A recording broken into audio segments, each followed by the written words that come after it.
Here's your daily reminder that the Democrat Party and woke corporations think black people and brown people are too stupid or too helpless to have a photo ID to vote. Hello once again, all my fellow patriots and you filthy leftist stalkers out there. Welcome back to my channel. My name is Angela Box.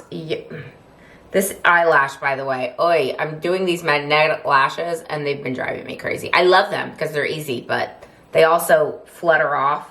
So if you see an eyelash go wink, that's why. Okay. Hello once again, all my fellow patriots and you filthy leftist stalkers out there. Welcome back to my channel. My name is Angela Box.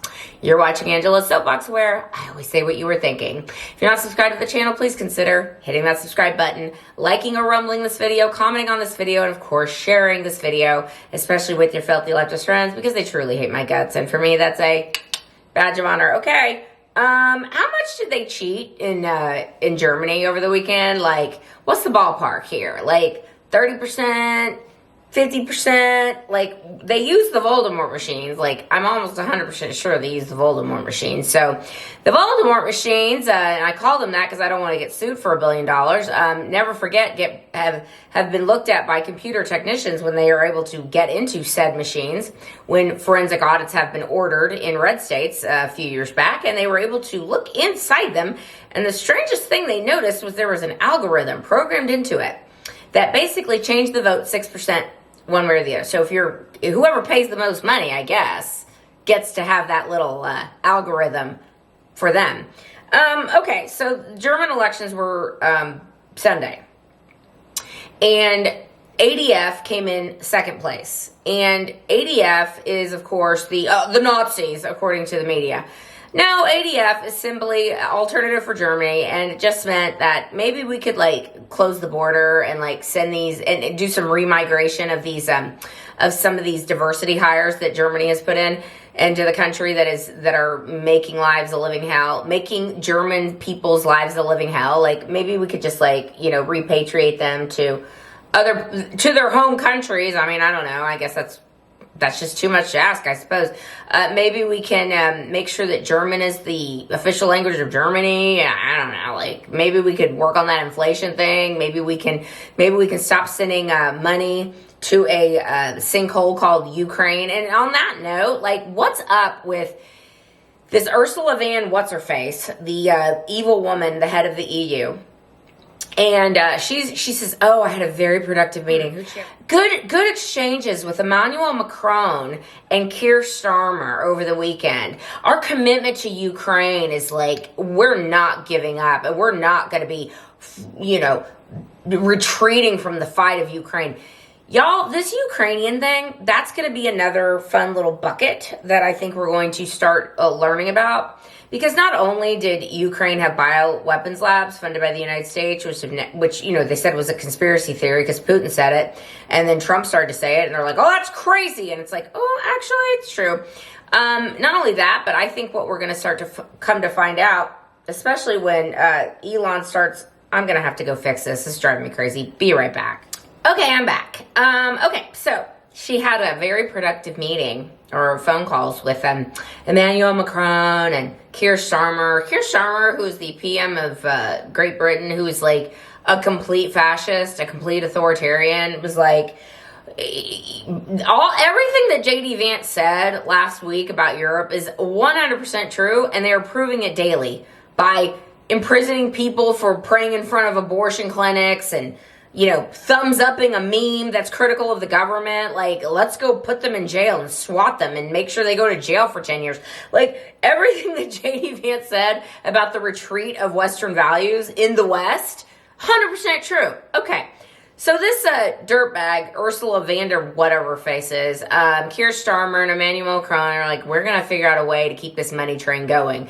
This Ukraine money train, which has kept us all very fat and happy and kept all these, you know, Ukrainian oligarchs over there, you know, they've got 10 yachts apiece now because of our money. It's funny that we spent between the United States and Europe about $400 billion to Ukraine on a war that they cannot win. They cannot win this war.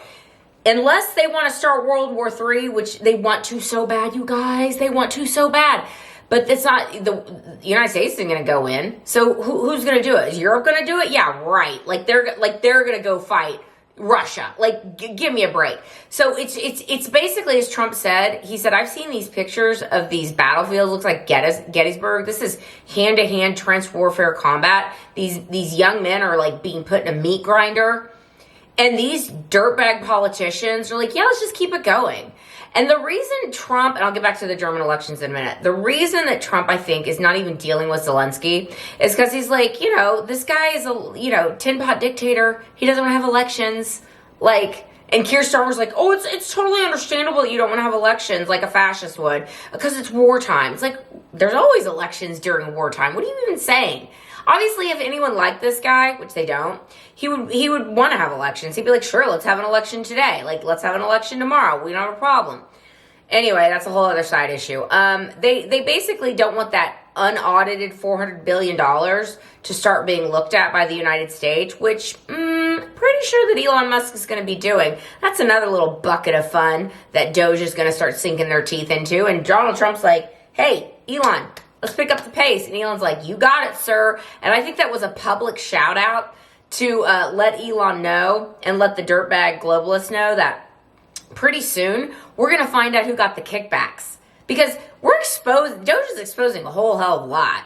But now we need to know who received that money. So, back to the German elections. I think we're going to come to find out that, I don't know, perhaps there was some shenanigans that went on that made sure that the center-right Angela Merkel party, who basically is responsible for the mass migration into Germany, she's the lady who started it. It's like, let's put this party back in control. So that party gets 29%. The AfD gets 20%, which is crazy, which of course set the left's hair on fire. And then the socialists, the party that is currently in power, they got like 18%. The people are like, get the F out and stop doing this. But here's how disgusting these globalists are. Because even though AfD was number 2, does anyone really think that the center-right party of Angela Merkel is going to be working with the AfD? No, of course they're not. They're threatening to form a coalition with the socialists. Just a big FU to the German people. And for the life of me, I mean, look, they can only call people Nazis so long. Like, they're purposefully ruining these countries. And George Soros and the globalists of the New World Order and the World Economic Forum, because they're sounding the alarms that Trump is taking away all the money from USAID, and there goes our honeypots, and there goes our ability to push our agenda in the United States. They're putting all of their resources into Europe now. So you're going to see there's going to be an even bigger difference because the United States is not playing with this nonsense anymore, and we have the First Amendment and the Second Amendment, and then Europe does not. And they're going to become more and more fascist, more and more totalitarian, locking people up for criticizing one of their sacred cows. Like, it's going to get bad, okay? George Soros doesn't come to play. He is ready to do whatever it takes, and so is his weaselly little son who's married to Huma Abedin, Hillary's main homegirl, who may or may not be involved in some of the nefarious activities that Hillary Clinton's been involved with, if you catch my drift. Anyway, they're going to do their level best to destroy Europe. And they're doing a hell of a job. So, look, I wish that the election had turned out differently. I think that we're never going to find out if there was fraud, because what's the United States going to go in and demand them to open the books? That ain't going to happen. But the longer this goes on, the longer that they act like totalitarian fascists, which they are at their core, the more the people are going to have to decide whether or not to save their own countries. And as the world sees the Trump effect, and as the world sees what Donald Trump is able to do, when he has a governing majority, when he has a Senate and a House and a Supreme Court and the majority of governors, people are going to see very clearly the differences between the blue states and the red states, between the United States and the globalists over in Europe. So I say, this is kind of, it's bad news for Germany, because I seriously doubt the AfD is going to be invited to the table at all. But it's good news in the fact that it's going to cause more and more German people to wake up, because this fascism is going to get worse. And for people to think that free speech equates Nazism. I mean, it's just beyond stupid. And I think most thinking people understand that. So, I don't know, Germany. Have fun over there. I'm sure glad we have Trump over here. I wish you guys had someone like him, but maybe sometime soon. All right, guys, that's where I'm going to leave this video. Let me know what you think down below, and I will see you in the next one. I will be done. Bye.